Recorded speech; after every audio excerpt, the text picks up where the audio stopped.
this year. Throughout the next hour, we're going to see election results live at the bottom of your screen. But first, we want to remind you who's running on the Democratic and Republican ballots. So the Democratic candidates for governor are Newark Mayor Ross Baraka, Jersey City Mayor Steve Fulop, Representative Josh Gottheimer, and Mikey Sherrill, New Jersey Education Association President Sean Spiller, and former State Senate President Steve Sweeney. All right, the Republican candidates are Jack Ciattarelli, State Senator John Bramnick, and former radio personality Bill Spadea. Two other Republican candidates include former Inglewood Cliffs Mayor Mario Kranjak and Justin Barbara. On the Democratic side, polls have shown Mikey Sherrill in the lead. And for the Republicans, Jack Ciattarelli is considered the front runner after he got the support of President Trump. Fox 8's political reporter Morgan McKay joins us now. So, Morgan, what was the state of the race heading into today?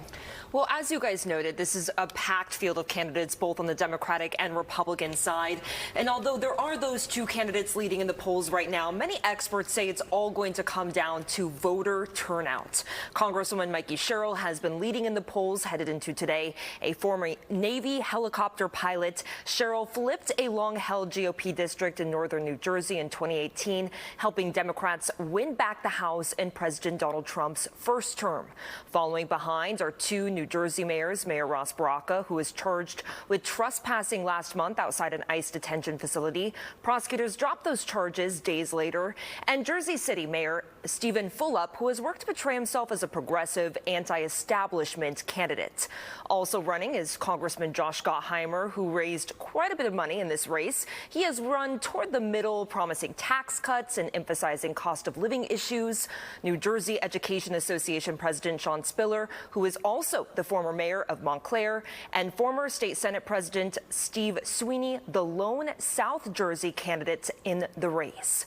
On the Republican side, there are 5 candidates running for governor. Former State Assemblyman Jack Ciattarelli came within 3 points of beating Governor Murphy in 2021 and has been leading in the polls. He secured an endorsement last month from President Trump, who told supporters that Ciattarelli is the best candidate to flip the state red. Following behind is talk radio host Bill Spadea, who also is hoping for Trump's endorsement. State Senator John Bramnick, who has angled himself as a centrist candidate and has been critical of Trump, as well as business owner Justin Barbera and former Inglewood Cliffs Mayor Mario Kranjak. Now, this has also been the most expensive primary in New Jersey's history. $85 million have been spent on ads. Steve, Natasha? Yeah, so expensive. So, Morgan, what are the top issues that voters care about going into tonight, but also the general election? So affordability has remained the top issue for voters in this election cycle. New Jersey has some of the highest housing costs, the highest property taxes. Now, also kind of taking center stage in this race is President Donald Trump. New Jersey and Virginia are the only 2 states to hold elections for governor the year after a presidential election. So a lot of people see this race as sort of a barometer to see exactly how the midterm elections might go. But a lot of emphasis on President Donald Trump as we head into November and as those 2 candidates on the Democratic and Republican side match up. Yeah, it's interesting to do these off-year elections theoretically to make sure people pay attention to it. It doesn't get lost in the shuffle of the presidential year. We'll see if that is the case tonight. All right, thanks so much, Morgan. We appreciate it. And we'll look for more insight for you coming up at 8:30. And we want to get some more perspective now on the primary as New Jersey voters hit the polls and what it could mean for the general election. All right now we're joined by political analyst Steve Adubato, who is the author of the book Lessons in Leadership 2.0, The Tough Stuff. Thanks so much for being with us tonight. Yes, Natasha, great to be with you. All right, so as we await the results, give us your take on the front runners in the governor's race. Obviously a very crowded field on both sides. Well, look, I mean, Jack Ciattarelli got Donald Trump's endorsement. That's tantamount to winning a Republican primary because it's a MAGA Republican Party. A moderate Republican will not win that primary. On the Democratic side, it is a crapshoot, meaning you could win, one of these 6 Democrats could win with 25, maybe 30% of the vote, no more than that. So think about that. The vote is splintered all over the place. So you just heard our reporter, $85 million. Actually, that's a low number because there are people, there are organizations not actually tied to the campaigns who are also pouring more money, well over $100 million spent on a Democratic and Republican primary for governor of New Jersey, record-setting. Yeah, record-setting. We've seen some tight races and some establishment-backed candidates facing pushback. What does that tell you about the mood of voters in New Jersey right now? New Jersey voters, like voters across the country, we'll find out New Jersey and Virginia, the only two states after a presidential election that has a gubernatorial race, they're peeved. Affordability, it's ridiculous. You cannot afford to live in the Garden State. Taxes are out of control. Affordability is the issue. And I'll tell you what, the president can say what he wants about tariffs. You know, you're not going to, your prices are not going to go up. They are going to go up. And when they go up, prices go up, it gets blamed on tariffs. What does Chitterelli do then? But the Democrats better elect, if they want to elect someone to governor, it cannot be, in my opinion, a far left, very progressive liberal candidate. It's got to be a more moderate, centrist, anti-tax candidate. Yes, Steve, talk about how the winner of the Dem primary tonight has to pivot toward the general election. New Jersey is an interesting state. You know, it's sort of perceived to be maybe more Democratic than it is. In the last governor's race we saw, Jack Chitterelli almost pulled it off. He lost 51-48 to Murphy, who's been term limited. What do you see as we move towards the general? Well, Steve, think about this. Yes, it's a blue state, but not that blue. It's almost purplish, if you will. Donald Trump, he got crushed the last time he ran in 2020 when he ran for president. I got to say this. In 2024, Donald Trump only lost New Jersey by between 5 and 6 percentage points, with over almost 1 million more registered Democrats than Republicans. Chitterelli, as you just said, Steve, almost pulled this thing off against Phil Murphy. It is a state that could go Republican, has gone Republican in the past for Chris Christie and Christie Whitman. It could happen if the Democrats, again, I'm repeating myself, nominate someone that is seen as too far left for most moderate voters in New Jersey. It's going to be a real bellwether in November. Yeah, I mean, like some candidates like Cheryl and Gottheimer have sent out this anti-Trump message in their campaigns. Is that going to be effective? The winner has to pivot back for the general. You know, again, I do think that Donald Trump is the key in this election. Yes, to winning the Republican primary, but Jack Chitterelli is going to have to pivot too. He's going to have to challenge and question and criticize Donald Trump as the Republican nominee. The Democrats, listen, they're going to blast Donald Trump, but the reality is when it comes to immigration and deportation, it appears as if Donald Trump has the majority of voters, not just Republicans, but Democrats, independents, including in New Jersey, with him. So you can only blast him so much and blame him for so much, but he's going to be the key to this election in November. Yeah, we know he's paying attention too, for sure. All right, very well. Steve Adubato, we appreciate it. Thanks so much. Thank you. My pleasure. We're going to check in with him later on in the show. All right, right now we want to get a quick check on the weather. And Liv joins us now for a look at the forecast. Hey, Liv. Hi, Natasha. Hi, Steve. So first half of the day, kind of a wash. We had a decent amount of rain throughout the tri-state, about 1/4 of an inch to 3/4 of an inch throughout New York, New Jersey. A little less out on Long Island, but still a decent amount to get in just a matter of a few hours. Now, the good news is that system has moved offshore, so we expect to be dry for the rest of the evening. We've seen some sunshine. We were tracking a chance of a quick evening shower in the area, but I think for the most part, we are going to be just fine and dry for the rest of our night. Now, we definitely saw warmer temperatures today. It didn't really start out like that, but as we got through the afternoon and the evening, I mean, we didn't see our high temperatures until a couple hours ago. So right now, we're 8 degrees warmer than we were 24 hours ago. That puts us at 71 degrees in New York, 70 out on Long Island. 70 also for Hartford, 67 for Poughkeepsie, even in the mid to upper 70s for places in New Jersey like Newark and Trenton, and we're 72 down the shore. Wind speeds aren't too crazy, between about 5 to 10 miles per hour throughout the tri-state. So like I said, rest of your evening I would expect to be dry and quite clear. Now tomorrow you might notice some haze because we are drying out. We still have some smoke from the wildfires in Canada, but nothing that would affect air quality, doesn't seem like right now. We're going to be dry for our Wednesday, most of our Thursday. It does look like we could see a quick passing shower or two Thursday evening, but nothing that's going to ruin your day. Friday, another chance of some evening rain, but for the most part, a nice warm day, and then a wet weekend. But I'll get to that later in the show. All right, we appreciate it. Thanks, Liv. And our New Jersey primary coverage continues after a short break. Up next, a political polling expert will join us to talk about the balance of power in the state legislature and what tonight's results could mean for the general election.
Welcome back. We continue to monitor New Jersey primary election results. You can keep an eye on the ticker at the bottom of your screen where you'll see results as we get them. All right, let's get some more perspective on the stakes in tonight's election and going forward. Right now, we're joined by polling expert Ashley Koenig. She is with the Eagleton Center for Public Interest Polling at Rutgers University. Thanks so much for being with us tonight. Thanks for having me. All right, walk us through your perspective heading into tonight, what the polls have been showing in the primary race for governor on the Republican and Democratic side. Yeah, so we've had few public pre-election polls heading into this race, but what we did know was this was a tale of two primaries. We knew that there was a pretty clear frontrunner on the Republican side with former Assemblyman Jack Ciattarelli, who also ran in 2021. The Democratic side, slightly different picture here. Mikey Sherrill, who is a congresswoman in the 7th District of New Jersey, edging out and being somewhat of a front runner, but it being a very kind of fragile status. But tonight, from the results that we already see coming in, it looks like she has a pretty strong lead, especially in the places she needs it most. So not too surprising, but, you know, again, this was still a close race going into Election Day. We often talk about low turnout in primaries. What do your numbers show about who's actually showing up and who's staying home? Yeah, there was actually some record vote by mail and early voting that we actually saw here. Almost about 500,000 voted early ahead of time. This is actually looking like it's beating the 2024 primaries. But let's not get too excited here. We know that primaries are low engagement, low turnout elections. But let's not get too excited here. We know that primaries are low engagement, low turnout elections. And in fact, about a month ago, New Jerseyans told us they didn't even know when the date of the next election was. And this is typical for any voter across the country. So I would say maybe you might see around 15% or so all in for registered voter turnout this time. Yeah, and talk about the issues that are driving people to the polls this time around. I feel like in New Jersey, they're fairly consistent. The complaints are always the same, the high cost of living. And of course, we just came off what was thankfully a very short-lived NJ Transit strike. Yeah, you hit the nail on the head. The buzzword here is affordability, and this is what made Ciattarelli get so close to Governor Phil Murphy in 2021, talking about cost of living. New Jerseyans perennially cite taxes, and especially property taxes, as the #1 issue in the state. So those economic issues, those pocketbook issues, that's going to take front and center of the race. So currently the Democrats control the top jobs in Jersey as well as both chambers of the state legislature. Any signs that that could change in November? You know, we just don't know yet. Of course, there are a number of competitive primaries as well for assembly seats that are around the state right now. But we do know is New Jersey is a very purple state. We might be blue on the federal level since about the Clinton era voting for the Democrat for president. But we've had a number of Republican governors, looking back to Chris Christie and Christie Todd Whitman. So especially moderate Republicans in the past have definitely won. So it remains to be seen which trend is New Jersey going to buck. Are we going to have 3 terms of a Democrat, or are we going to elect a Republican while a Republican is in office for the presidency? Yeah, you know, so giving the lay of the land right now, you mentioned they got the Democratic senators, Republican president, off year election 1 year after, you know, into Trump's term. How do you think that all shakes out come November, and will people be paying attention by then? You know, I love to say it. I think all eyes are really on New Jersey this time around. We've always been seen as this bellwether, given when our gubernatorials are held between a presidential and a midterm year. And New Jersey is really a microcosm of the rest of the country. It has some deep pockets of red and deep pockets of blue. New Jersey voters are typically fiscally conservative, but socially left-leaning and liberal. So it'll be very interesting to see how this plays out and could really be a bellwether for the national ideological mood of the country. Yeah, a lot of people watching. All right, Ashley, thank you so much for joining us. Of course, thank you. All right, stay with us. Liv Johnson is back with another check of the forecast. And the weather is clearing up just in time for tonight's annual Museum Mile Festival, with many museums along Fifth Ave offering free admission.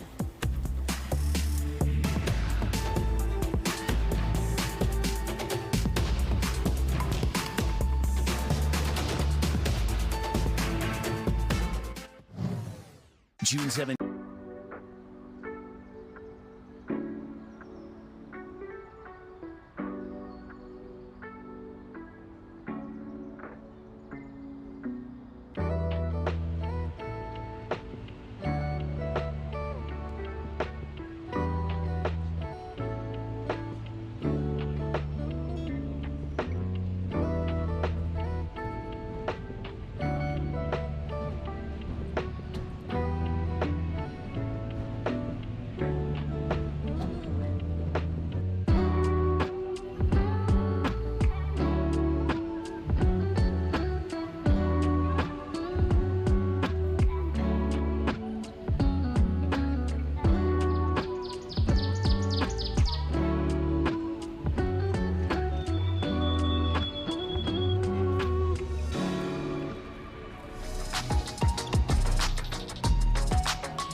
All right, that didn't take long. We've already got some results. The New Jersey governor in the Republican primary, Jack Ciattarelli, being called the winner tonight by the Associated Press. As you can see, he ran up an impressive total there with 67% of the vote, just 13% in, but the AP already confident enough to call that, as our political expert mentioned before. The endorsement by Donald Trump obviously proved. Made a big difference. Yeah, yep. Decisive there for sure. All right, Liv Johnson now joins us with a look at the weather, and we're done with the rain, right? Yes, we're pretty much done with the rain. Yes, finally. And these cooler temperatures. It's been not really feeling like summer, and we're pretty close to the official start of summer, but today we got a little bit closer. All right, a high about 73, 74, and usually we're about 78 degrees for this time of year. The record was in 2008, 96 degrees was the high that day. So right now we're at 71 degrees in New York. Finally got some sunshine for that second half of our day. 71 for LaGuardia, a bit more cloudy over that area though, and 77 for Atlantic City, so a bit warmer for parts of New Jersey. Now it's another day where we've seen some warmer temperatures through the Northeast. It's 80 in Philadelphia. We have mid 70s through Pennsylvania, even out to Ohio, and Chicago is 77 right now. But we're getting closer and closer. It's not too much of a disparity between what we are and what these warmer temperatures are out west, and we are getting that warmer air for the next couple of days. Now, we definitely dealt with some pretty strong humidity today. We still have dew points in the mid to upper 60s, so you probably felt that even down the shore right now, almost at 70. But tomorrow, we get the best of both worlds because our dew point temperatures are going to go down pretty significantly. So some areas will see dew point temperatures in the 40s, and then most of us in the 50s, and that feels way better than the 60s. Trust me on that one. But then it goes back up Thursday evening. So we're in the clear for at least a day and a half. So we have high pressure that's going to move in and it's going to keep us dry for about a day and a half. And then we have a front that's going to move down, and that could bring us a quick passing shower or two for our Thursday evening around dinner time. But most of your Thursday is still going to be warm and enjoyable. It just starts to get a little bit more humid and perhaps a passing shower for the second half of the day. Friday, we also have a chance for some afternoon, evening showers. And then Saturday, Sunday, unfortunately for your weekend, it looks like we can expect some rain for those 2 days as well. So the rest of your evening is dry and clear. Tomorrow might be a little bit hazy, but other than that, it's going to be clear as well. We don't expect any rain in the forecast at all. Here's those showers that I mentioned for your Thursday evening. Most of your Thursday is fine and enjoyable. Then we have, again, a couple showers that pass through around dinner time, it looks like, but nothing too crazy, nothing that's really going to ruin your day. Lows tonight, quite mild. 64 for New York. Same thing down the shore in New Jersey, 62 out east on Long Island. Some of us do drop into the 50s. Hartford, Poughkeepsie, Monticello, 57 and 255s. Now tomorrow, it's a pretty big jump and will be pretty well above average. So 85 is the high for New York and White Plains, even 81 for Long Island. A bit cooler down the shore in New Jersey, but still warmer than today, 76 for the high. Then we got even warmer on Thursday, a high of 88. Some of us will probably get into the 90s, especially in inland New Jersey. Expecting a quick evening shower or thunderstorm. Then Friday, a couple evening showers before a cold front moves through for the weekend. So we go back down into the 70s with some showers Saturday, Sunday, and Monday, finally drying off for Tuesday. So 80s for a few days. And then we go back down into the 70s for our weekend. We stay there for the start of next week. But tomorrow is just going to be gorgeous. Plenty of warmth, sunshine, and low humidity. Stephen and Natasha. Forward to that. All right, Liv, thank you. Well, the Best Block Party in New York City is officially underway. The annual Museum Mile Festival kicked off tonight. The event gives New Yorkers access to some of the city's most prestigious galleries along Fifth Avenue from 82nd to 110th Street. Car traffic is closed, giving visitors a chance to enjoy live street performances and other activities. Lovely night for that, no doubt about it. All right, we've got your top local stories coming up next, including a troubling turn in the case of a missing 2-year-old boy in the Bronx. And more dramatic testimony at the Sean Diddy Combs trial as his ex-girlfriend gets grilled by the defense.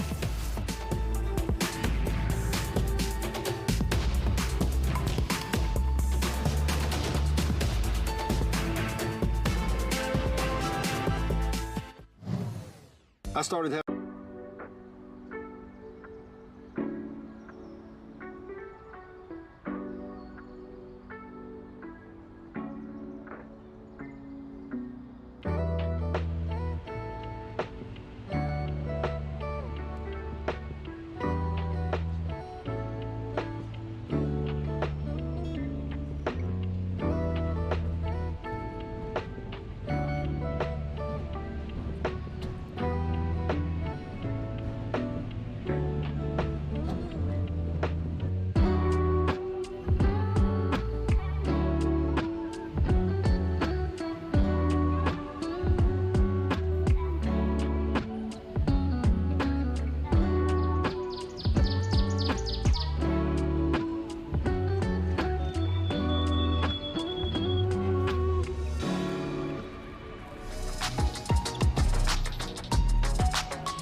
A missing 2-year-old boy from the Bronx is now feared dead as police search in the Bronx River for the child.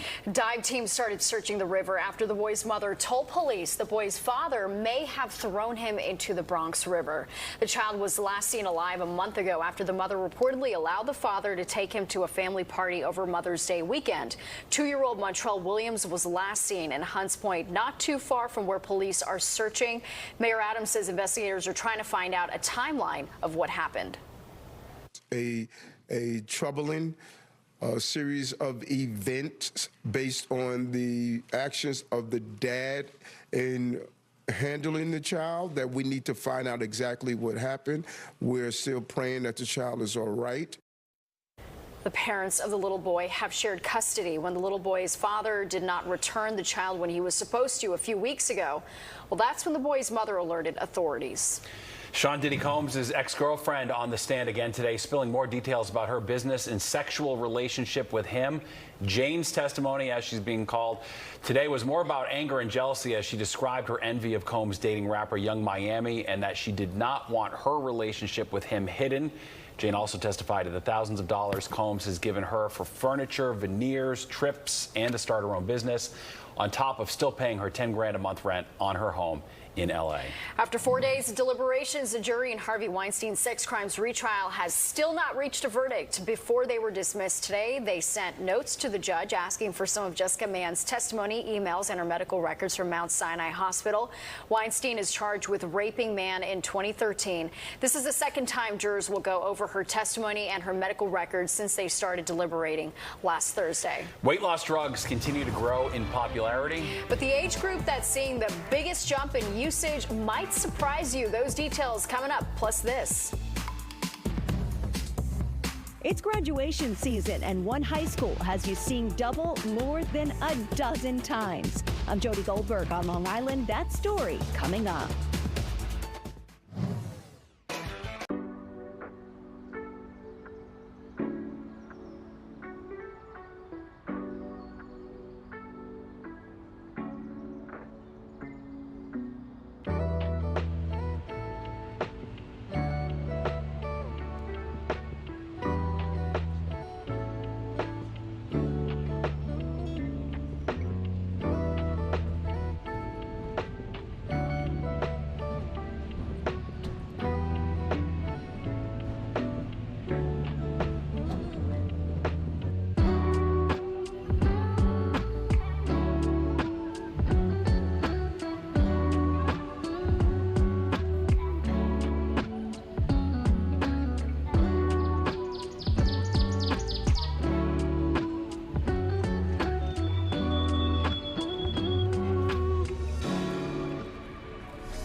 All right, we're covering primary day in New Jersey. Voters picking general election candidates for governor to run in November. You can see live results at the bottom of your screen. And on the Republican side, we already have a winner. Jack Ciattarelli has won the nomination. He was running against 4 other candidates. He came close to defeating incumbent Governor Phil Murphy just 4 years ago. And no decision yet on the Democratic side. 6 Democrats are competing for their party's nomination in the general election. Mikey Sherrill leading the pack at this point at 34%. Well, right now we're joined by political reporter Morgan McKay. So, Ciattarelli won. Were you surprised by that? No, we're not really surprised too much by that. Jack Ciattarelli was definitely leading the polls headed into the primary. He was definitely the favorite in the race. President Donald Trump endorsed him last month, and just last week he actually held a call with Ciattarelli, telling supporters that Ciattarelli is the best chance for voters to flip the states red. Now, following him, I know that talk radio host Bill Spadia, he is one who also was really hoping for that Trump endorsement, but he didn't get it, and I think that was pretty harmful for his campaign, because he was really running on the fact that he was somebody who was close to President Donald Trump. But President Donald Trump has become a huge talking point in this race, both on the Democratic and Republican side. But Ciattarelli, he came, as you guys said earlier, just 3 points from beating Governor Phil Murphy in 2021. So definitely voters are seeing this as his second chance to maybe run against a new Democrat, whoever wins on the Democratic Right, it didn't seem like the time to change horses there, because it is fascinating when you go back to Ciattarelli losing by 3 in 2021. That was just 1 year after Donald Trump lost handily to Joe Biden in the state in the presidential election, something like 57-41. So we saw how much the electorate moved in just 1 year. Now it's sort of looking forward. What's the electorate going to be like in November? Because a lot could change between now and then. Yeah, and New Jersey and Virginia are the only 2 states that hold their gubernatorial elections the year after the presidential election. So a lot of people are looking at this race as a possible barometer to see how the midterms could go. So a lot of people are looking for a really strong Democratic candidate to take on a Republican candidate in this race, to see hope, you know, because oftentimes whatever party is the president, the other party does better in the midterm election. Right. So a lot of are hoping to see that Democrats do better, at least in this election, so that in the midterms, Democrats could possibly retake either the House or the Senate. At the same time, though, of course, it's going to be a tough race. New Jersey is a very purple state, and it's going to be interesting to see just exactly how these 2 candidates go head-to-head in November. And it's an expensive state with all the ads in Philly and New York. It's very expensive to run the ads. History making this time around. Generally, you know, low turnout during these primaries, but did you get any information on what the turnout was tonight? So early voting actually did not too terrible. Every election, it's always disappointing to see how few people turn out. But in terms of early voting numbers, it wasn't horrible. A lot of people turned out, cast their ballots early, which maybe is a good thing because we had some rain today. But in terms of right now for voting, it's unclear. Do they handle elections differently than here in New York, where often here in New York they'll update how many people have gone to the polls throughout the night. Okay. Yeah. Very interesting. All right, Morgan, thank you so much. And we want to bring in our political analyst for more perspective on the primary, what it could mean for the general election. All right, let's go back to Steve Adubato, who rejoins us now. And you called it at the top of the hour, 10 minutes after you said the endorsement from President Trump was going to be critical in this race. The AP called it for Jack Ciattarelli. What's your reaction to that? I guess not much of a surprise to you. Steve, you don't have to be Nostradamus to have predicted that. It was so obvious. As soon as Trump made that endorsement, Ciattarelli was going to be the winner. It's just, like I said in the past segment, it's a MAGA party at this point. But I will tell you this. Jack Ciattarelli is going to have to figure out how to do the following. If prices go up, if the mass deportation movement with military force out in L.A. goes wrong, if, in fact, inflation is out of control, Jack Ciattarelli can't just say Donald Trump's my guy. Because, yes, Trump came close to winning New Jersey. Well, 5-6 points he lost last time around. And, again, in a state that should be much bluer than it was in 2024. But I got to tell you this. Ciattarelli's going to have to pivot. And also, one more thing. Jack Ciattarelli, a few years back, before Donald Trump was really Donald Trump in office, said he wasn't fit to be president. He wasn't fit to lead our country. You wait till you see that ad run again and again and again, no matter who the Democratic nominee is. Yeah. Speaking of ads, we've seen a flood of them for the primary. I mean, as we said before, the primary, this one was the most expensive in New Jersey history. What's your expectation for spending come November? If you think $100 million for a primary is bad, I mean, it's not good. I mean, that's an obscene amount of money. I'll tell you what else. The Democrats spent all this money, Republicans as well, but the Democrats spent all this money. I can't imagine not a lot of people even knew who these candidates were, meaning name recognition did not go up. I think that number could be significantly higher in November because one of the only two states in the nation, as Morgan just said before, New Jersey, Virginia, it's a bellwether. Trump's going all in. Trump's going to raise money. The Democrats are trying to beat back Trump and also put themselves in position to take control of the House in 2026. All eyes on New Jersey. Yeah. And there's limited money to go around, I mean, in the grand scheme of things, so it's going to be interesting to have to fight for every dollar in what's going to be a hotly contested race. All right, Steve Adubato, we appreciate it. Thanks so much. My pleasure. Thank you. And there's some other political news that we're following tonight. Former New York City Mayor Mike Bloomberg endorsing Andrew Cuomo in the race for mayor. Cuomo reportedly secured Bloomberg's support after months of conversations between their top aides. Cuomo is facing a crowded Democratic field in the June 24th primary. Former and current heads of 23andMe appearing on Capitol Hill. Yeah, what they told lawmakers about what's happening to all of their DNA material now that the company has filed for bankruptcy.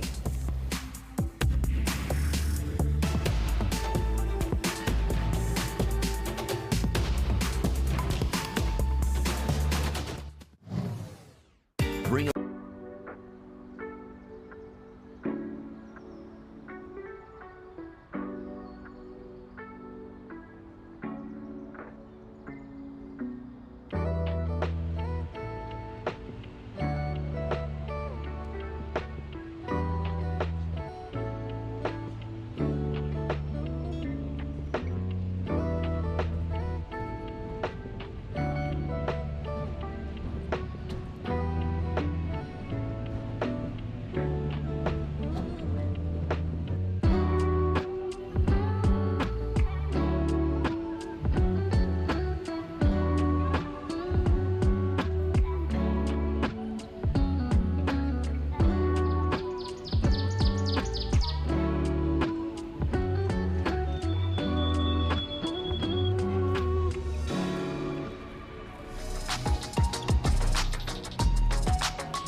Top stories we're following right now. A rally protesting ICE in Foley Square tonight. Sky Fox was over the scene as thousands filled the square and then started moving west on Reed Street.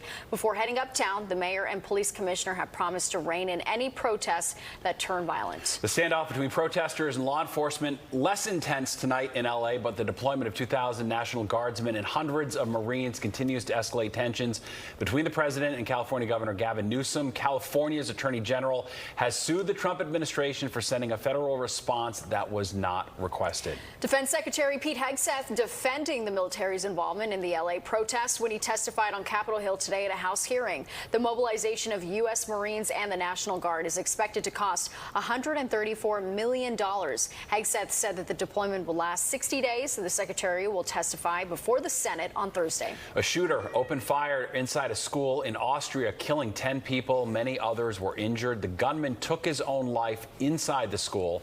The Austrian chancellor has announced 3 days of national mourning. Authorities say the gunman was a former student who did not complete his studies, but so far they have not released any additional info as far as a motive.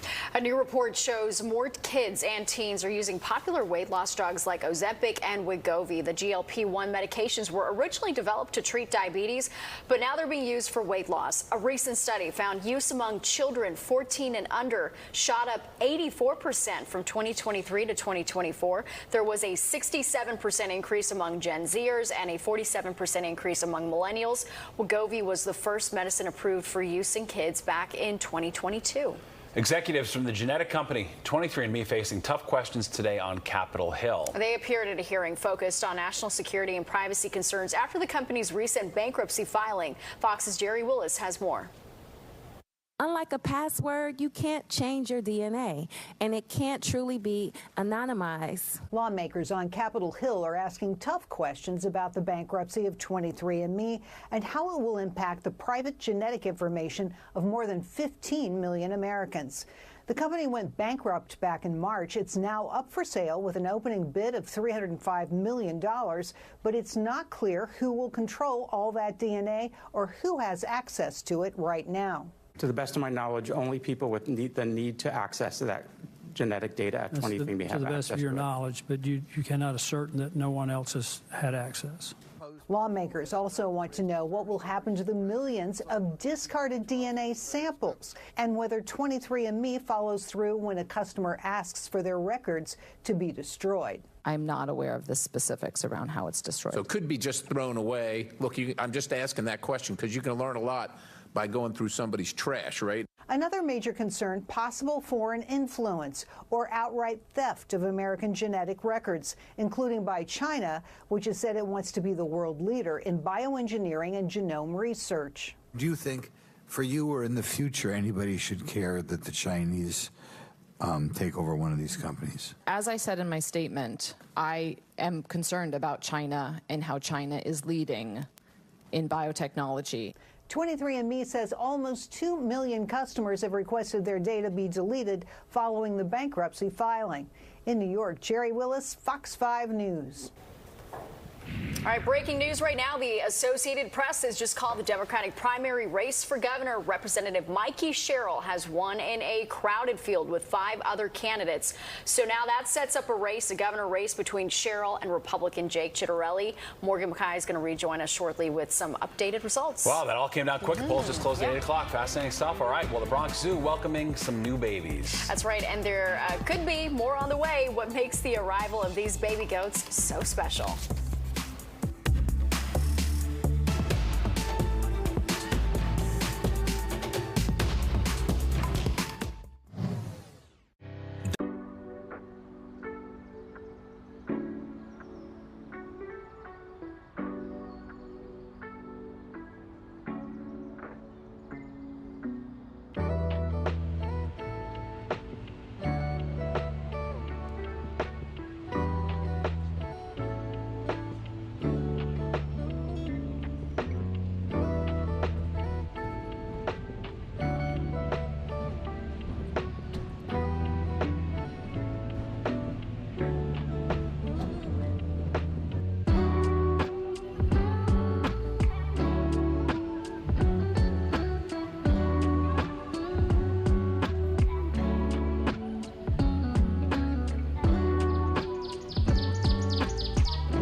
Visitors to the Bronx Zoo can check out some new baby goats. The zoo recently welcomed 11 Turkmenian marker kids. This breed of goat is native to the mountains of Central Asia and are known for their spiraled horns. The young goats are currently visible along the Wild Asia monorail. The Bronx Zoo maintains one of the largest herds of marker goats while working to sustain healthy populations of the highly endangered animals. So cute. Yeah. All right, Liv joins us now. Tomorrow's a great day to go to the zoo. I vote we go on a field trip. I vote we go on a field trip. Steve, you did a good job pronouncing that. I know you're getting yourself hyped up for that. Thank you. Yes, I'm a goat expert here.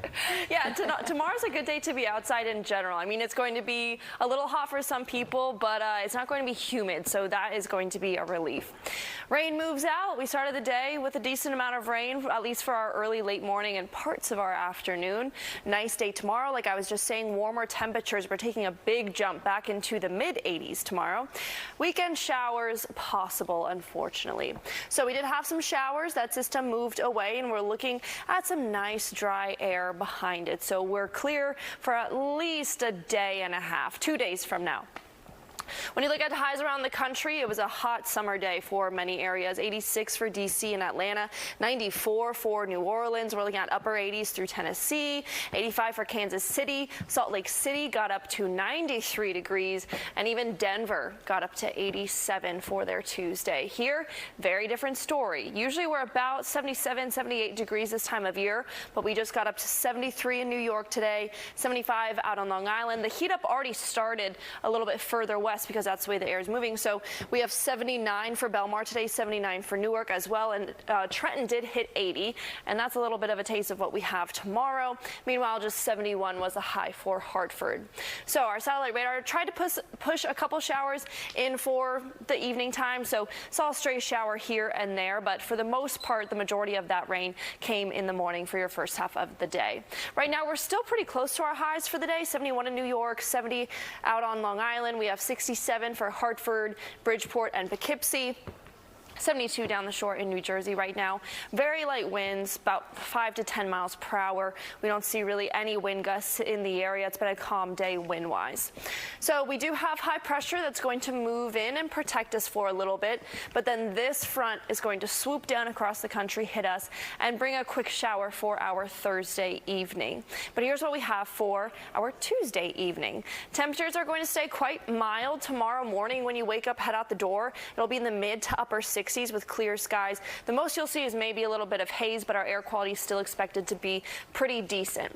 Wednesday afternoon, we're up into the 80s, a little cooler for those coastal areas, but that's typical. And then Wednesday night, still in the mid to upper 70s. You start your Thursday morning quite warm as well. And then Thursday is expected to be even hotter. I think a lot of us will get into the 90s that day. And then expecting a stray shower or two anytime after 3 p.m., but it's not supposed to be a washout day. Most of your Thursday is going to be dry and pretty nice. Tonight, 64 degrees. We see those clouds clear throughout the area, mostly mid-60s, but we do have 50s for Hartford, Poughkeepsie, and Monticello. Tomorrow, up into the mid-80s, really going to start feeling like summer. 85 for New York, 81 out on Long Island, 83 for Hartford and Poughkeepsie, 76 down the shore in New Jersey. Then, like I mentioned, even warmer on Thursday. We have a high of 88. We stay in the 80s for our Friday with some evening showers. Cold front moves through. We go into the 70s for the weekend with some on and off rain that stays with us for the start of next week. Steve and Tasha. All right, sounds good, Liv. Thank you. Well, the senior class at one Long Island high school is making history. Yeah, the surprising number of twins graduating together in the class of 2025. We're going to hear from a bunch of them coming up.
right, it's common to have one or two sets of twins in your grade, but a senior class on Long Island is graduating with 15 sets of twins. This is unbelievable. Fox 8's Jody Goldberg introduces us to some of these students making history at Plainview Old Bethpage High School. It's twice the tassels and double the diplomas. March 22nd, 2007. November 15th, 2007. June 6th, 2007. 15 sets of twins here at John F. Kennedy High School grew up together, and now they're graduating together. I'm going to George Washington University in D.C. I'm going to University of Maryland. Indiana University. I'm going to the University of Pittsburgh. I'm going to Binghamton University. And I'm going to University of Connecticut. Emma Leibowitz will also head to Binghamton, while her sister Kayla is set on Syracuse. They're fifth-generation twins, and for them and many of the other siblings, this fall will be their first time apart. Going to college is going to be really difficult. Like, she really is my best friend. Going to school together for all of our lives, it's going to be a different experience. Two sets of twins even share the same name, Josh and Rebecca. And while all 15 pairs are fraternal, that doesn't stop the occasional mix-up. Some teachers don't know there's two of us. And sets of twins aren't anything new in the district. Almost 10 years ago, there were 9, along with a set of triplets. The one question no one's been able to answer is, what's in the water here? Their connection to one another is so unique, and these 15 sets, actually, if you speak to them, they all really deeply care about one another. Their bond with their siblings is strong, and over the years, they've bonded with each other. There's a girls group chat. Yes, there is on Snapchat. There's a twins group chat called the Famous Twins, and it's kind of like where we keep everyone updated. We always knew all these people, but it really is crazy when they put us all in a room together. We all had a lot more in common than we realized. From kindergarten to senior year commencement, as they go their separate ways, they'll bring with them memories that distance can't divide. On Long Island, Jody Goldberg, Fox 5 News. Yeah, truly unforgettable. That's amazing. It's so, I went to high school with twins, and then they went to my college, and I still don't know which one's Jen and which one's Heather to this day. You can't tell them It's apart. it's going to be confusing for the teachers. I guess a lot of them are boys and girls, but who knows? All right, well, stay with us. Updated election results straight ahead. Plus a final look at the forecast coming up after this break.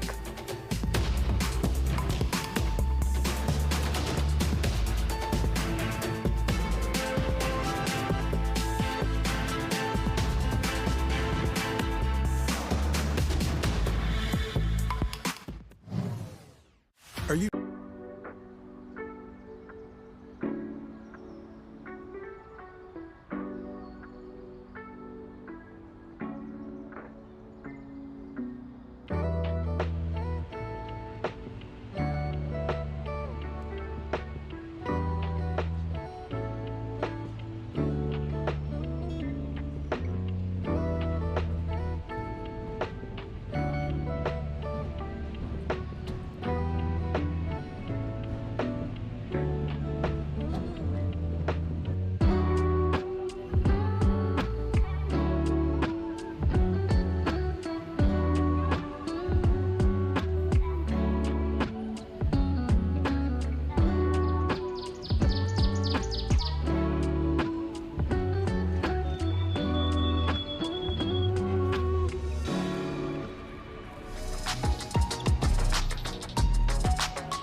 right, we've got an election update for you right now. Morgan Mackay is standing by in the newsroom with some primary results. Hi, Morgan.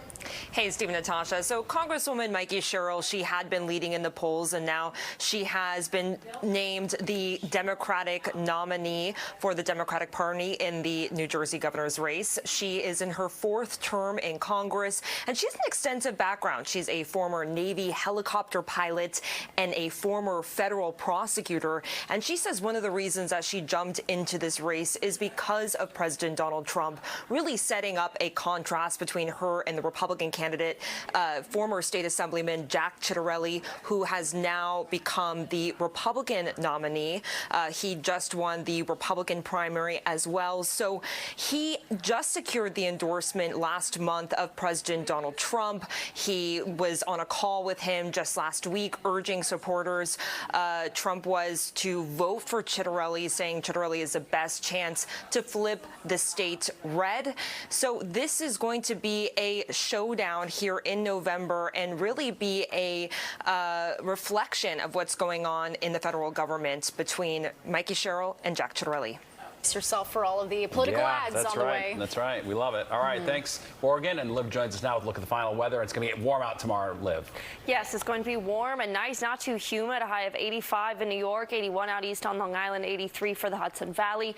It stays warm through the end of the week, looking at temperatures in the 80s both Thursday and Friday before we cool down for the weekend and bring in some rain. Steve and Tasha? Nice. All right. Thanks, Liv. That does it for us now. For complete primary election results, tune into the 5 o'clock news on Fox 5. See you then. Have a safe night.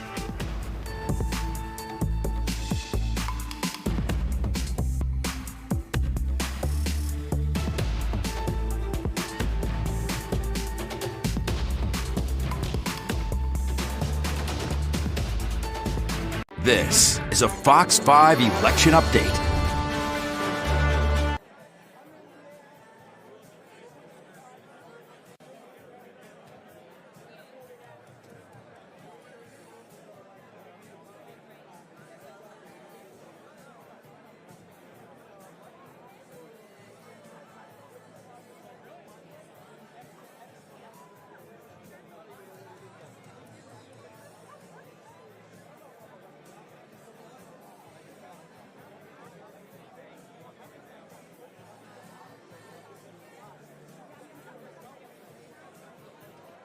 And you're looking at a live picture of Republican gubernatorial winner for New Jersey, Jack Ciattarelli's headquarters. We are expecting him to take the podium to give his victory speech any minute. He won for the Republicans. He's backed by President Trump, the so-called MAGA candidate. It's turning out to be a face-off. We also know who the winner is going to be of the Democratic gubernatorial primary tonight in New Jersey. Mikey Sherrill winning far and away ahead of her competitors. That is her headquarters. We're waiting to hear from her as well. We're going to be monitoring both headquarters all evening so that you guys can hear the candidates.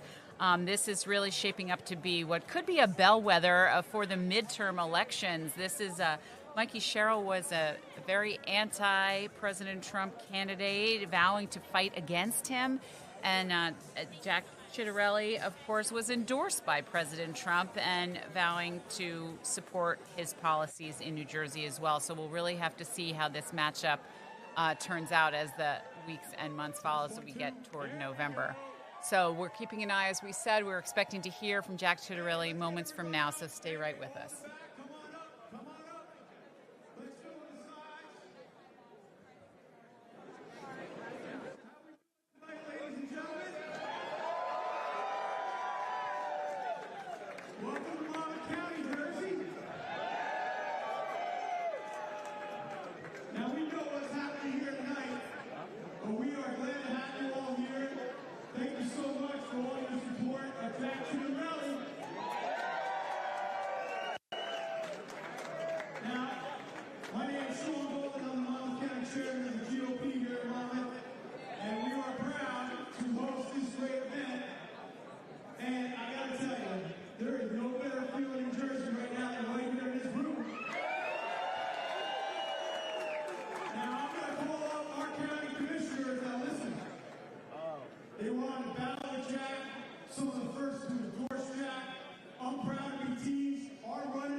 are looking at a live picture. This is, you're live right here in the Fox 5 New York newsroom, and we are monitoring the winners of New Jersey's gubernatorial primary. We have a Republican winner and a Democratic winner. You're looking at Jack Ciattarelli's headquarters. He is the Republican winner. He is who President Trump endorsed.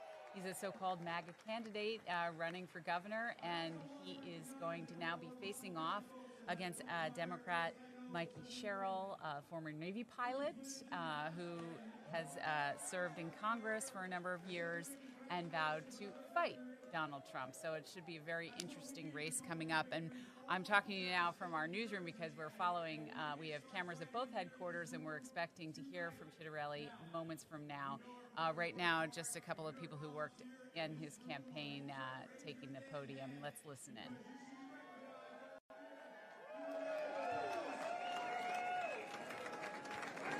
They've done a fantastic job, and I also want to call up all. Listen, if you're a chair or a county committee, raise your hand. Awesome job. And we have some county chairs with us tonight. I'm going to call them up right now. We are county chairman. Come on up here.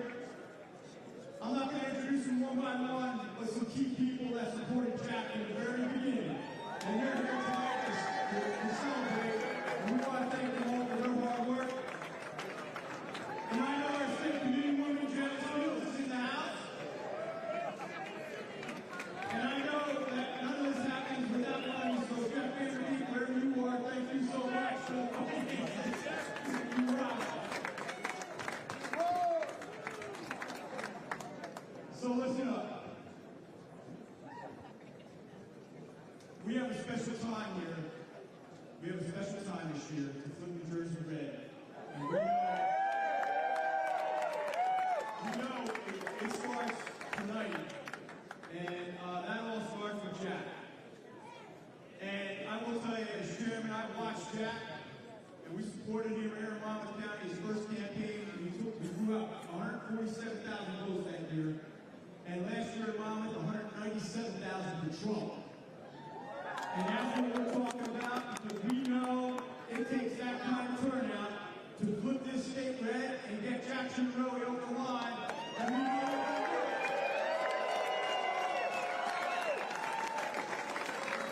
now I got to watch his family support him and campaign hard along the way. And I know you all will be proud, as we are, of his daughter and his sons, the way they backed their father in what was a tremendous and hard-fought and sometimes a nasty campaign. But I will tell you, county by county, winning big in Bergen, winning big here in Monmouth, and I know we're winning Ocean County in the house.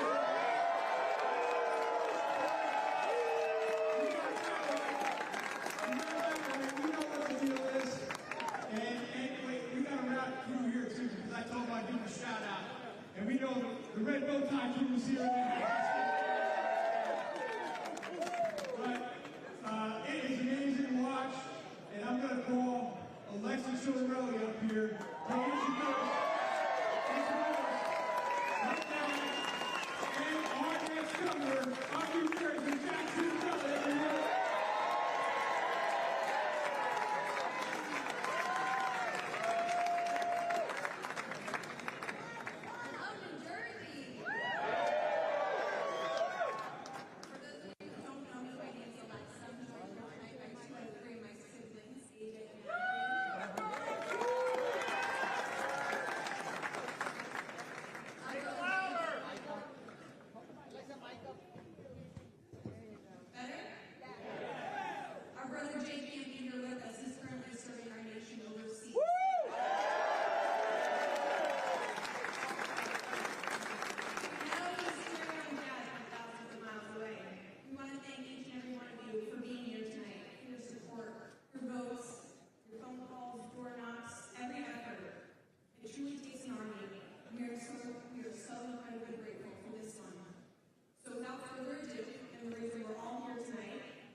gubernatorial primary, Jack Ciattarelli. He's just about to take the stage. He's thanking his supporters and giving his victory speech. And we also know he's going to be running against that's Democrat Congresswoman Michael Carroll won the Democratic gubernatorial primary in New Jersey. Now, Jack Ciattarelli has run before for governor and lost, and this time he is hoping. He came very close the last time to beating Governor Murphy and did not quite get there. So Republicans are hoping that this is going to be his time. You can see he's thanking people on the stage there in New Jersey at his headquarters, and we should be hearing from him moments from now. Now, as I said before, he was backed by President Trump, and a lot of people are looking. There's only two races before the midterms, the Virginia governor's race and the New Jersey governor's race.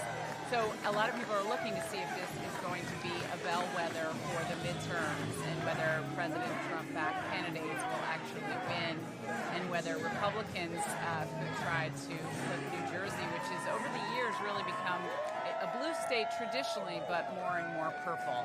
All right, let's listen in right now to Jack Ciattarelli, the winner. We love you, Jack! Let's go! We love you, Jack!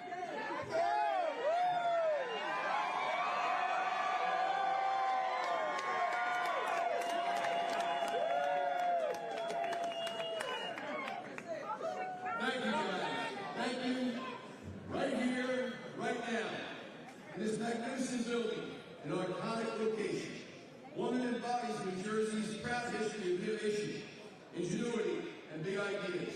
I accept your nomination as Republican candidate for governor of New Jersey.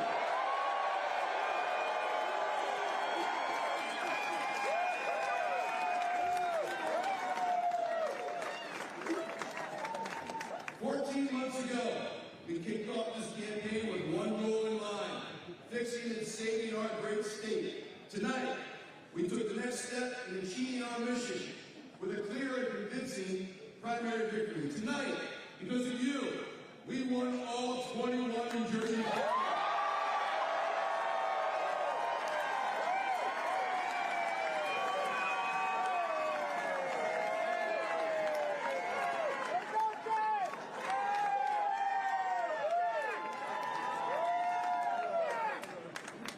We won because our campaign is about people, not politics.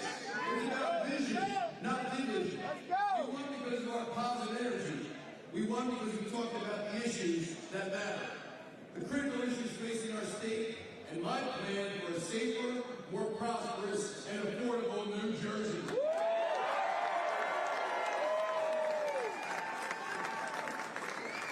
Along the way, we also made a strong statement of what our New Jersey Republican Party stands for.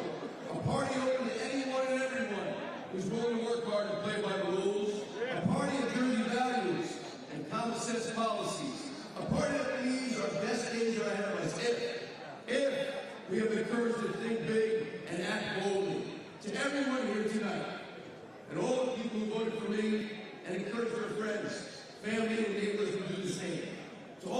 people who knocked on doors, put up a lawn sign, made phone calls, hosted me in their home or business, or donated hard-earned money to this campaign. Thank you, thank you, thank you, thank you for believing. Thank you for believing. And to our most well-known part-time New Jersey resident who honored me with his endorsement and strong support, thank you, President Donald J. Trump.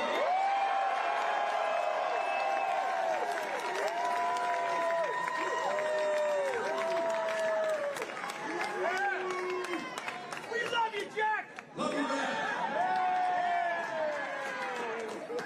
As believers in our cause, everything you've done to help us reach this point is greatly appreciated. This victory is yours.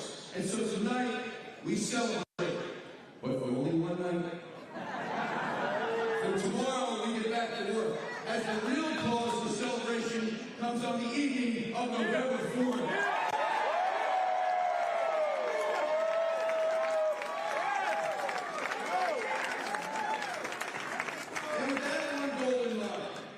Let me say it to the Republicans who supported my opponents. I respect your choice. The primary is now behind us. Let us unite. Let us unite.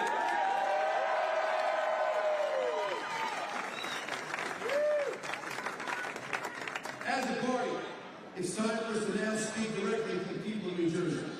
To independents and unaffiliated voters who may have lost faith in both political parties and wonder whether their voting matters anymore, to moderate Democrats who feel abandoned, alienated, and ignored by an extreme and out-of-touch, ultra-liberal Democratic Party in Trenton and Washington, D.C., a Democratic Party more focused on pronouns and property taxes, a Democratic Party that would rather coddle criminals than support our police, a Democratic Party that wants to tell you what kind of car you have to buy, a Democratic Party that believes it knows best how to raise your children, a Democratic Party that rewards illegal immigrants with handouts, while our own citizens are expected to pay more and get less, a Democratic Party that includes people like Phil Murphy, who once told us, if taxes are your issue, a Democratic Party with leaders like Phil Murphy who once told us if taxes are your issue, we're probably not your state. He once told us he wanted to make New Jersey the California of the East Coast. Guys, who says that? By the way, you see California lately? Folks, the Democrats have controlled our state legislature here in New Jersey for 25 years. And for the last 8 years, then, and the person they nominated tonight have rubber stamped and enabled every extremist and costly idea Phil Murphy's put forth. Make no mistake, Mikey Sherrill is Phil Murphy 2.0. Make no mistake, a vote for Mikey Sherrill is a vote for 4 more years of Phil Murphy. 4 more years of the highest taxes and billions in wasteful spending. 4 more years of state-mandated affordable housing and overdeveloped suburbs. 4 more years of offshore wind farms and rising electricity bills. 4 more years of handcuffing our police, increasing crime, flash mobs, and curfews along our Jersey shore. Guys, like all of you, I've had it. It's time for a change. It's time for a change.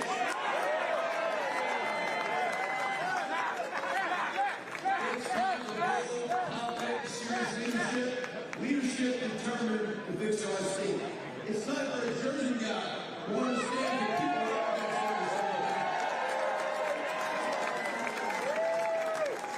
Let's elect a Jersey guy that understands that people are up against every single day. It's time for a common sense problem solver, a chief executive officer, a hands-on CEO that knows exactly what needs to be done and is willing to do it. And after decades of Democratic control of our state legislature, I say it's time to give the Republicans the majority in our state legislature.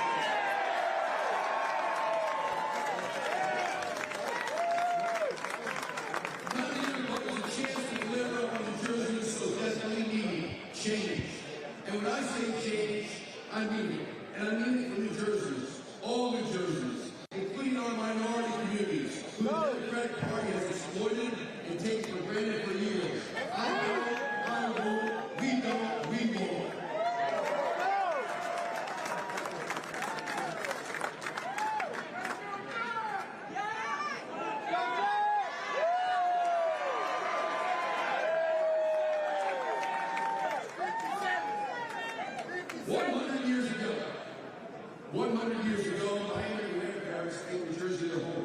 Here's where they provided for their family and started their own business. My parents did the same, owning a restaurant bar. As a two-time successful business owner, I followed in their footsteps. Folks, I'm running for governor, so to make sure today's New Jerseyans and future generations can do the same for themselves and their families, all right here in New Jersey. Here's how we do it. Number one, we appoint an Attorney General who supports both police and parents.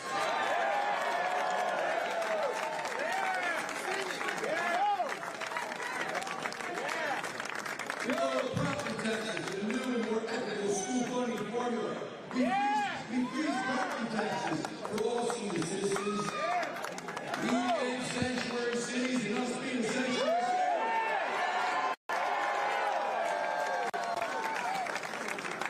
We save our suburbs by stopping overdevelopment. We will reinvest in our cities. We'll get serious about reducing the size and cost of our state government and cutting business taxes to create and attract more jobs. We will overhaul the public school curriculum, ensure age-appropriate lessons, focus on basic skills, and provide more vocational training because not all kids want or need to go to college. We will promote educational savings accounts, school vouchers, and choice so children are not locked in family schools. We will adopt a rational energy policy that lowers people's monthly electric bills and stops the Democrats from putting those damn wind farms off our Jersey shore.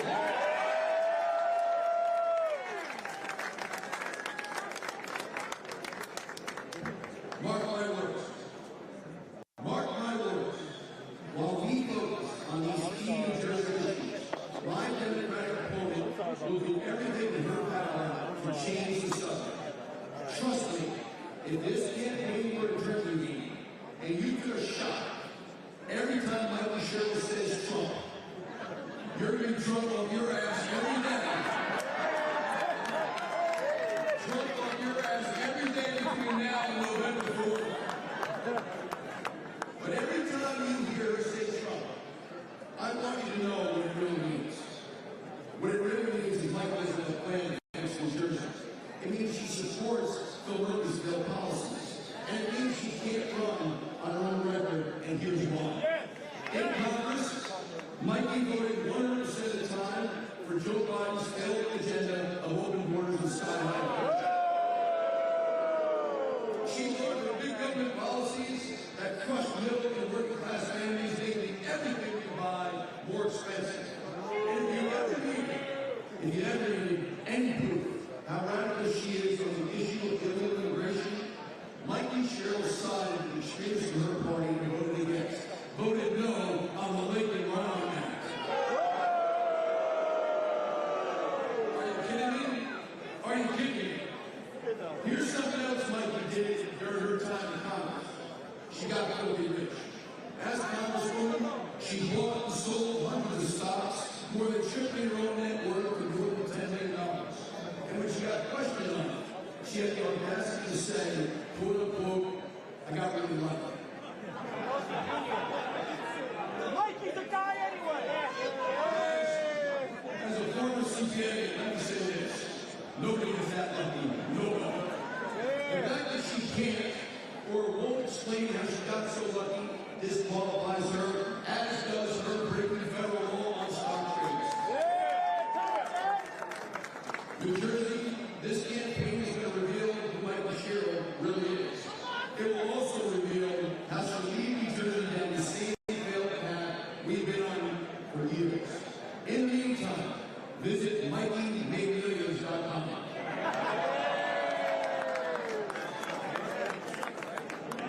campaigning recently in her legislative district, and I came across a woman that says to me, she's my congresswoman. And I said, ma'am, that's why I'm here. You vote for me, I'll make sure she stays your congresswoman. New Jersey, I truly believe the future of our state hangs in the balance.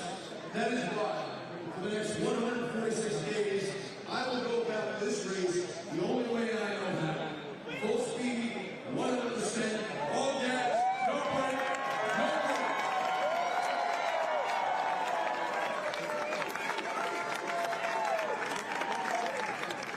I will go places other Republicans don't. I will shake people's hands. I will look them in the eye. I will listen intently, and I will show them all the respect they deserve. And unlike my opponent, all right, we have been listening to New Jersey's Republican gubernatorial winner, Jack Ciattarelli, give his victory speech. Now, let's go to the Democratic winner. That's Mikey Sherrill. She's about to speak to her supporters and give her victory speech.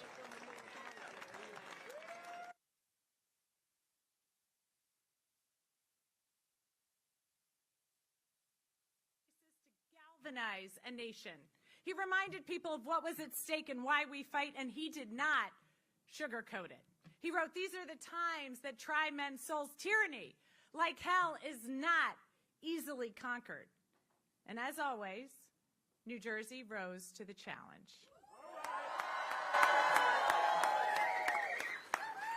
By December, General Washington led his daring crossing of the Delaware and turned the tide at Trenton and Princeton. And here we are, nearly 250 years later, and New Jersey once again stands at the front lines. We are in an American crisis, but not in a war for independence, in a fight for our future. The fight for justice, for liberty, for opportunity, and for prosperity. And once again, it is New Jersey's responsibility to lead this great nation.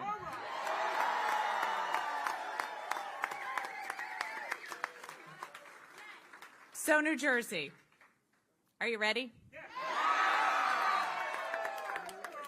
I am too. The reason we were so successful tonight is because of all of you. I have spoken to thousands of New Jerseyans, and I've heard your stories.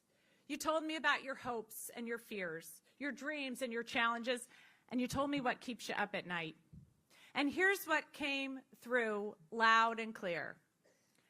We love this state. I mean, we really love this state. Guys, I could write a book on the odes to people's favorite shore towns and diners. And it's because of that love that the thought of not being able to raise your kids here or stay to see your grandchildren grow is simply unacceptable. So you know what? In the Navy, we had a saying, ship, shipmate, self. The mission was never about a single person. And I will tell you what I've learned. There are two kinds of people in this world. Those who think that the only way to get ahead is to put themselves first, and those who understand that when we all do better, we all do better.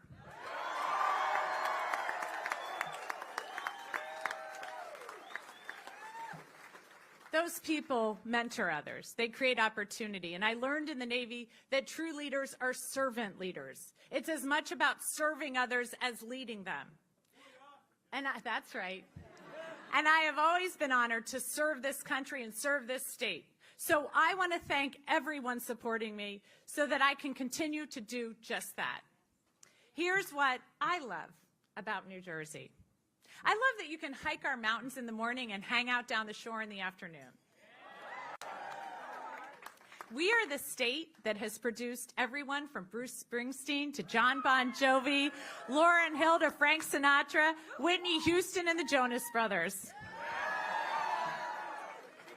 We have everything from the best bagels to bingsu, curry to cannoli, Taylor ham, egg, and cheese. This state deserves the best.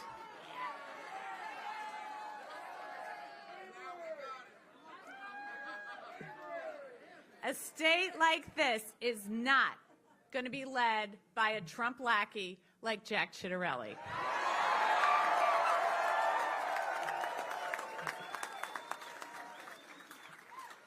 And I am ready to make life more affordable for families.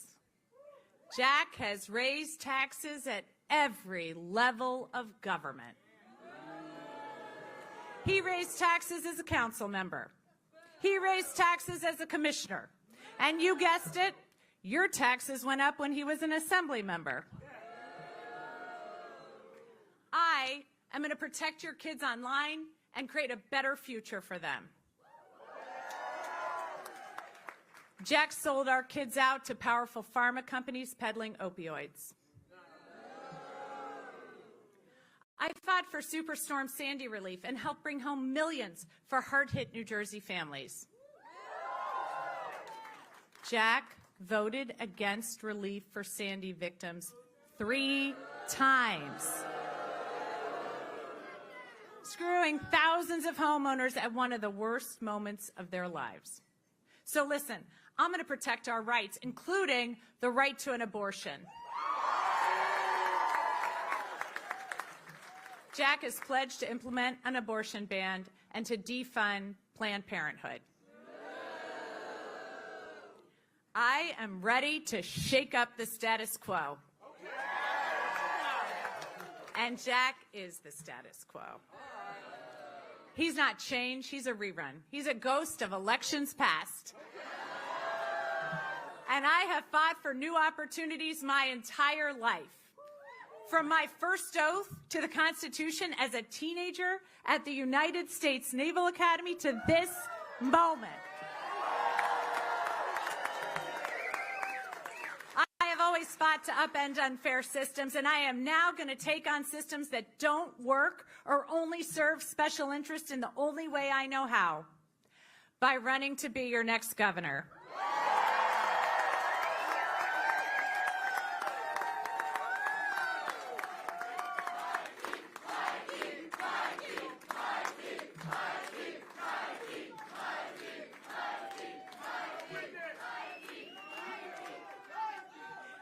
This country is too beautiful to be beholden to the cruelty and self-interest that Jack and Trump are trying to hoist on her. So why do we stand here in New Jersey with the weight of the nation on our shoulders, with every eye in the country looking to us to lead? I think it's because we have a certain reputation. We may have a chip on our shoulder. We built a nation and people say the scars we have are ugly. We fund this nation, and yet Trump and MAGA Republicans in D.C. want to raise your taxes and take away your health care and education dollars. The president comes here nonstop to his golf course, and he calls our state a horror show. But come November, we're sending a shot across the bow. We are sending a message because it's usually the people who have something to prove that work the hardest. Hey, New Jersey, I've got something to prove.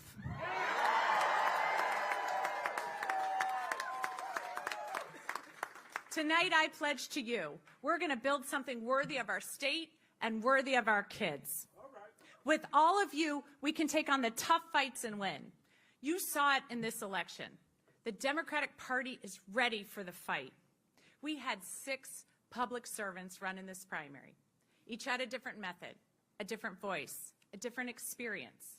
But we all shared one vision, a New Jersey that works for everyone.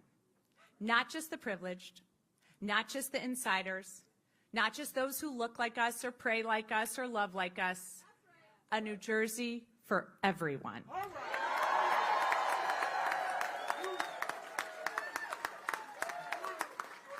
Opportunity, affordability, community, that's what we're all fighting for. Tonight, after multiple debates, countless meet and greets, hundreds of thousands of votes cast, I know we are stronger. We have a clearer vision, and we are going to deliver for New Jersey.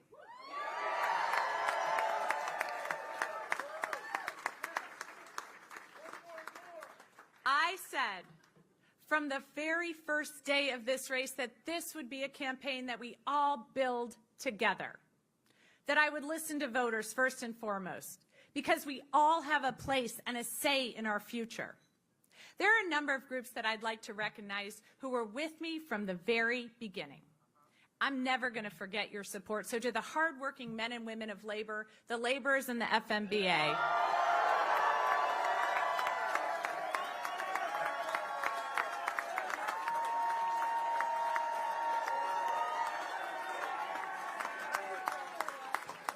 the grassroots groups, including the League of Conservation Voters, Chatham Moms for Change, MACTA, Emily's List, and Door to Door Democracy. I also want to thank all the party leaders and electeds who rallied their supporters and grassroots volunteers to help us have the best ground game in the state.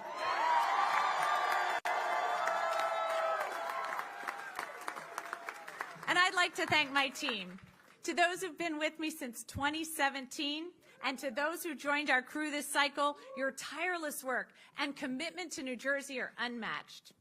I am so proud of the team we've built, and I can't wait to see what you all do in the future.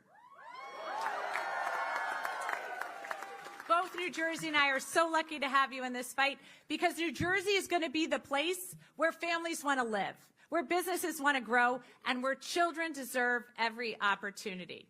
Because this is the Garden State, and this is where you plant your family and you grow your dreams. So finally, I'd like to thank my family, especially everyone here: Jason, Maggie, Lincoln, Ike, and Merritt, Mary, Ellen, Kathleen, and Gary. I could not do this without you, and I love you all so much.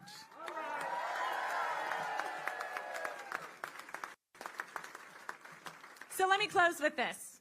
If Jack Ciattarelli is the ghost of elections past, then tonight we write the future.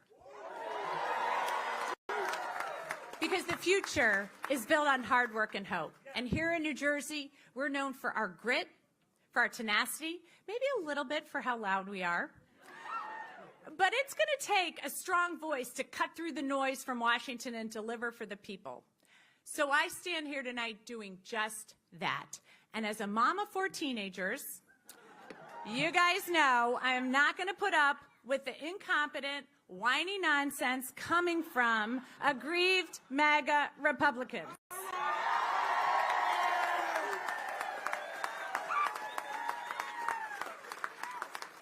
So I am so honored to be in this fight, and I'm so ready for the challenge. And you know what? You probably can't do better than to quote George Washington in this moment.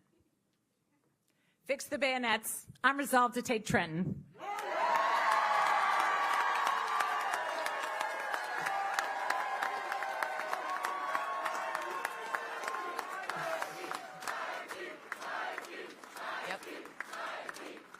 And you have been watching our live coverage of New Jersey's gubernatorial primary. The winners, Democrat Congressman Mikey Sherrill and Republican Jack Ciattarelli. It's been a very interesting hearing their victory speeches. They both just wrapped up moments ago.